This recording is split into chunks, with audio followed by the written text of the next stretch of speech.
El templo construido por el rey Salomón fue una obra magnífica. Hoy en día y bajo las equivalencias entre la época pasada y la nuestra, la edificación completa del templo pudo haber valido más de 222 billones de dólares. Este dinero se consiguió gracias a las arcas que David había cosechado en sus tiempos de guerra y gracias al apoyo de muchos colegas tanto de Salomón como de su familia. Con tanto dinero en juego, el templo debía ser una preciosidad y en efecto así lo fue. Era precioso por dentro y por fuera, lleno de arte y opulencia. Era casi una obra digna de ser admirada como una maravilla del mundo antiguo. Salomón empezó a construir el templo en el año cuarto de su reinado y su finalización le tomó 7 años y 6 meses. Antes de finalizar el sexto mes y de cara al séptimo, donde se acostumbraba a celebrar en el pueblo de los israelitas de aquella época una fiesta llamada de los tabernáculos, el pueblo recordaba que Dios vino a habitar entre ellos y a hacerlos libres de su esclavitud. Pero ahora, en vez de un tabernáculo de reunión, se había pasado de una unidad movible a una edificación maciza, donde se confirmaba más que nunca que la presencia de Dios habitaría por la eternidad, según la profecía que recibió David, el padre de Salomón. Para el séptimo mes, luego de haber dado los retoques finales, se acercaba el tiempo de dedicar la majestuosa edificación. Así que Salomón reunió al pueblo que se preparaba para las fiestas y mandó traer al palacio de su padre, desde el palacio de su padre, el arca del pacto de Dios. El último toque para que el templo quedara totalmente funcional. Al fin y al cabo, por muy costoso y bonito que fuera un templo, pues de nada hubiera servido si Dios no lo habita, ¿no? Eh, por esa razón, ese día de dedicación hubo una gran fiesta. Se realizaron los correspondientes actos rituales. El templo ahora quedó con las mismas cosas que antes contenía el tabernáculo de reunión y entonces Dios habitó en la casa, representando su presencia con una nube espesa. Todo el templo quedó impregnado de Dios y quienes hacían los rituales tuvieron que dejar de hacerlos porque no aguantaban la presencia de la nube. Cuando Salomón vio esto, comenzó a hablar al pueblo, recordándoles que Dios había dicho que estaría en medio de ellos, que no los dejaría, que la promesa que había hecho la estaba cumpliendo en estos momentos y que la prueba de esto es que él fuera el rey y que él estaría construyendo la casa donde habitaría. Y como si en esos momentos lo hubiera sobrecogido un éxtasis de gratitud y clamor, Salomón comienza a pronunciar uno de los mejores discursos que han sido conservados en la Biblia. Ahora bien, es un discurso muy atípico el de Salomón, pues lo hace de espaldas al público, arrodillado y con las manos extendidas hacia el cielo por un tiempo. Sin embargo, es un llamado a todo el pueblo, tanto de manera directa como indirecta. Y es aquí donde este asombroso discurso se divide en tres partes. Las dos primeras partes con Salomón de rodillas, alzando sus manos al cielo, de cara al templo, y la última parte ya dirigiéndose al pueblo para hablarles. La primera parte es una oración a Dios para que Él siga cuidando a su pueblo.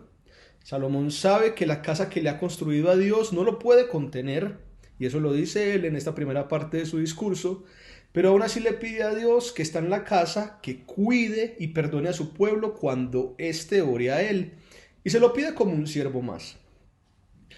La segunda parte consta de 7 peticiones que Salomón hace a Dios cuando de haber sucedido algún caso hipotético en donde el pueblo está en peligro, el pueblo pueda clamar a Dios y recibir su perdón. Y la tercera parte es un desborde de agradecimientos y de bendiciones de Salomón al pueblo, donde le recuerda siempre seguir a Dios a pesar de todas las cosas. Podríamos estar hablando horas y horas del discurso, pero no es la idea. Para ello los invito, si quieren descubrirlo por ustedes mismos, a leer todo el capítulo 8 de Primero de Reyes y asombrarnos juntos con el texto. Pero hoy solo hablaré de una porción de la segunda parte del discurso, que es la de las 7 peticiones que Salomón hacía a Dios frente a los casos hipotéticos.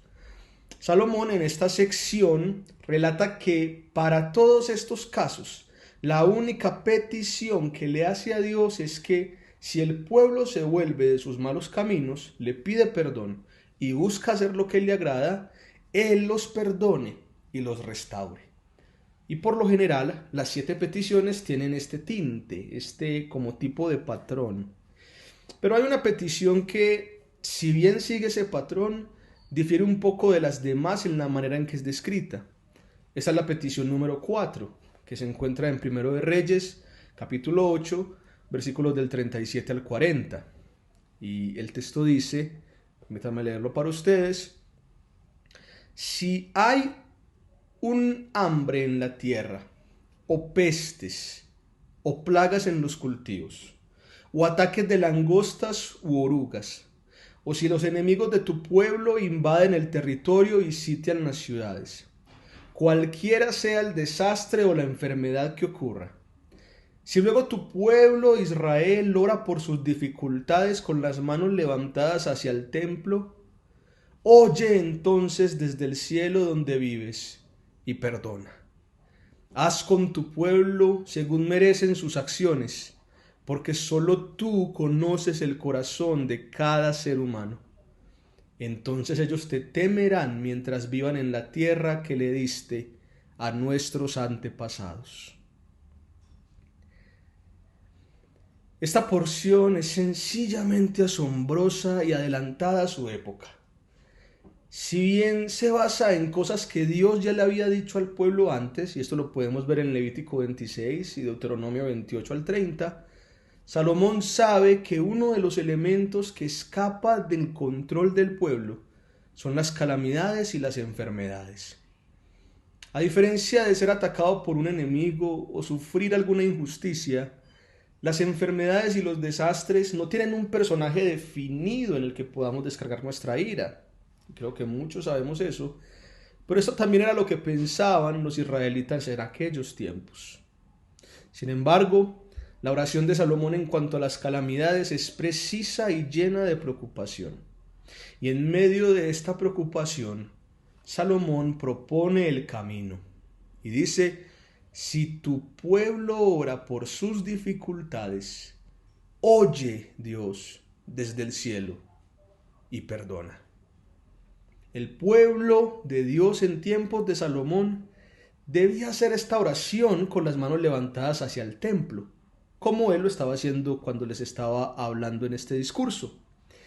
Esta acción fue interpretada al principio como el acto de ir al templo y levantar las manos cerca de él, pero conforme las guerras y los desastres se hicieron más constantes en medio del pueblo, la acción llegó a ser interpretada de manera metafórica, como levantar las manos desde donde sea hacia la dirección al templo y así entonces iniciar la oración.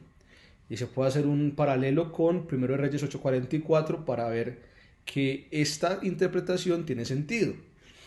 El caso es que Salomón pide de manera simbólica que cuando el pueblo ore, Dios lo escuche, pero ese pueblo que está orando, que de manera simbólica levanta sus manos y las dirige hacia el templo, lo que está haciendo con esa acción es recordando que la presencia de Dios está en medio de ellos, independientemente de dónde se encuentren y a qué lugar de la tierra estén apuntando. Por eso es que Salomón le pide a Dios que escuche el clamor no desde el templo, sino desde los cielos donde vives. Si bien la acción de levantar las manos se hace hacia el templo, la respuesta de Dios viene desde el cielo y afecta toda su morada, que en este caso no es solamente un templo, sino el universo entero. En ese sentido, los israelitas podían tener la confianza de levantar manos a Dios independientemente de que un templo estuviera cerca o no, pero recordaran de corazón que la presencia de Dios nunca los dejaría. Ese es el corazón que hay detrás de la petición de Salomón al hacer la oración de esta manera. Y esta preocupación de Salomón, a diferencia de las demás peticiones, la conecta ya no con el ritual en sí, que se hacía a la hora de orar por alguno de estos desastres, sino con el corazón de los que estaban orando. Salomón dice que después de que Dios haya escuchado la petición de su pueblo en medio del desastre, haga con ellos según sus acciones, porque solo Él, solo Dios, conoce el corazón de cada ser humano. Salomón indica que en el tiempo del desastre y la enfermedad, el pueblo de Dios puede hacer rituales sin tener un corazón confiado y sin tener un corazón arrepentido. En tiempos del desastre es fácil hacer rituales a Dios cuando en realidad no se cree ni en Dios, sino en el poder de los rituales. Pero Dios no quiere eso. Dios quiere que sin mediar el ritual, el corazón de quien le ora sea un corazón arrepentido y un corazón confiado. Porque eso también desprenderá acciones que van a ser diferentes a las que no tienen un corazón de este calibre. Salomón no le pide a Dios que salve a un pueblo que no le cree. Salomón le pide a Dios que salve a un pueblo que en realidad le busca, que en realidad pide perdón por las cosas que hace o que no se da cuenta que hace mal cada día, y que confía en que Él dará la salida. Esa es la petición de Salomón, esta cuarta petición de las 7 peticiones que da en este segundo discurso. Es sólo así que Salomón, lleno de confianza entonces, decide, para cerrar con su petición, que la mayor recompensa del Dios que escucha y perdona a su pueblo en medio de los desastres y de las enfermedades no será la solución más extraordinaria al problema, no.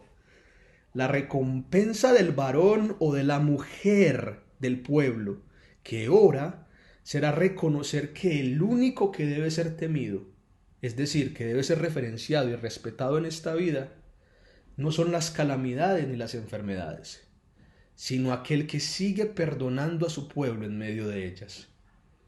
Es cuando Dios escucha y perdona en medio del desastre que es temido. Y ese debe ser el corazón de quien ora en medio de la enfermedad. El corazón de aquel que oraba en los tiempos de Salomón, en el temor de Dios, no lo hacía para buscar la solución al desastre. El corazón tenía el propósito de buscarlo a Él, buscar volver a Él, buscar respetarlo a Él, buscar confiar en Él y no confiar en lo que Él va a hacer. Los israelitas sabían que Dios podía actuar y destruir el desastre cuando Él quisiera, pero su visión al orar ya no estaba en el desastre, estaba en Él, en que Él perdone y en que Él sea justo con las cosas que han hecho. Y entonces de ahí nacería el respeto, no a la situación, sino a aquel que es mayor que la situación. Que Dios escuche la oración puede tener múltiples soluciones, pero en medio de sus soluciones, queridos hermanos, créanme, que se espera que cada una de ellas genere temor en su pueblo. Si la solución que Dios da sigue dejando a su pueblo como era antes, no es la solución que Dios da. La solución en medio de la oración es que el pueblo entienda que al que se le debe temer no es a la situación, sino a Él. Y esta identidad del pueblo en tiempos de Salomón sigue reverberando en la iglesia. Ya nosotros no tenemos un templo al cual levantar las manos en señal de que buscamos su presencia en medio del desastre. Pero eso no es porque esta historia sea pasada, sino porque ya contamos con aquel que perfeccionó la historia. Ya contamos con aquel que supera la realidad de la presencia del templo. Por eso ya para nosotros no es necesario mirar a una construcción y levantar las manos. porque contamos con la piedra angular que construye la presencia de Dios en medio de su pueblo de manera personal. Y ese es el Señor Jesucristo. Mis hermanos, atendiendo a las preocupaciones de Salomón y contando con aquel que ha erigido una edificación mucho más preciosa y millonaria que el templo, hecho con piedras humanas que viven y reverdecen cuando se acercan a la piedra viva, y sabiendo que nos es prometida una tierra mejor de la que se ofreció en los tiempos antiguos, ahora en estos tiempos de pandemia, donde la enfermedad y el desastre parecen alcanzar sus picos máximos, debemos orar, pidiendo al Dios que vive en el cielo que nos perdone, que nos oiga, que compruebe nuestro corazón y que nos infunde de temor solo en Él. Que en el tiempo de la pandemia dejemos de preocuparnos tanto por la solución y nos preocupemos mucho más por volvernos de corazón al único que la puede dar, sea que la dé en estos tiempos o se demore. Que nos preocupemos porque nuestros corazones salgan aprobados ante el único capaz de examinarlos, y que nuestro respeto no se enfoque en contrarrestar la enfermedad, en contrarrestar un virus, en contrarrestar un desastre, sino en agradarlo a Él. Por eso yo me uno a la petición de Salomón y me tomo el atrevimiento de actualizarla. Y oro al Señor: Señor, si hay un virus en la tierra que la asole, cualquiera sea el desastre o la enfermedad que ocurra, si luego tu iglesia ora por sus dificultades, reconociendo que tu presencia y la presencia de tu Hijo Jesucristo está en medio de ella, oye entonces desde el cielo donde vives y perdona. Haz con tu iglesia según merecen sus acciones, porque solo tú conoces el corazón de cada ser humano. Entonces te temeremos mientras esperamos que el reino que es mayor que la tierra en la que vivieron nuestros antepasados nos es dado. Amén. Y amén.